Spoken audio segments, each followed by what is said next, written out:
Good afternoon. আমি একটি নতুন ভিডিও নিয়ে তোমাদের সামনে চলে এসেছি। এইটা হচ্ছে ঠাকুরনগরের যে বুড়িমার হয় না, যে ডাঙ্কার দল, সেইটারই একটা মেলা হয়েছে। মানে সব দলপতিদের এখানে সম্বর্ধনা জানানো হবে। সম্বর্ধনা সেই কারণে সবাইকে একত্রে মানে আনার জন্য একটি জায়গা তৈরি করা হয়েছে, একটু মণ্ডপ মতন করা হয়েছে। ওই দেখো বড় প্যান্ডেল মতন করেছে, এখানে সব দলপতিদের সম্বর্ধনা জানাবে। সেই কারণে এখানে একটু মণ্ডপের মতন করেও এখানে একটু পুজোর ব্যবস্থা করেছে, যেটাকে বলে হরিচাঁদ গুরুচাঁদ, যেটা হচ্ছে পাগলের মেলা।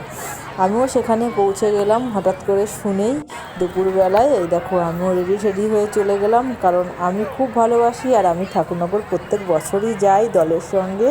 ওই জন্য আমার খুব প্রিয় এই এই ঠাকুরের স্থানটি।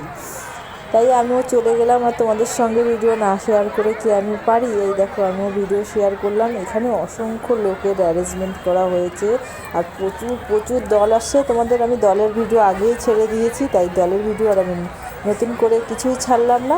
এইটা হচ্ছে আমি দেখাচ্ছি, এটা হচ্ছে হাবড়া জেলায়, হাবড়া যেখানে আছে ওই হাবড়ার ভেতরে করেছে এই আয়োজনটা।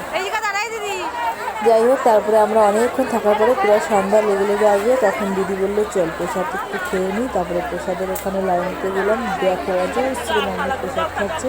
আর প্রসাদ খাওয়ার সিস্টেমটা খুব সুন্দর করেছে, দাঁড়িয়ে খান। আর সামনে একটা বেঞ্চ মতন করে দিয়েছে খাবারের থালাটা রাখার জন্য, প্রসাদের যে প্লেটটা হয় সেটা রাখার জন্য।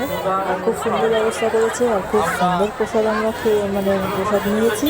আমরা আরেকটু ঘুরে ফিরে তারপরে আমরা বাড়ির দিকে চলে এসেছি, আর তোমাদের সঙ্গে সেটা শেয়ার করলাম। দেখো অসম্ভব সুন্দর। তোমরা যদি যেতে চাও পরের বছর আবার যেও। এই বছর তো হয়ে গেছে, পরের বছরে আমি আগে থেকেই বলে দেবো, যদি আমি আগে জানতে পারি। আর তোমাদের সঙ্গে নিয়েই যাবো।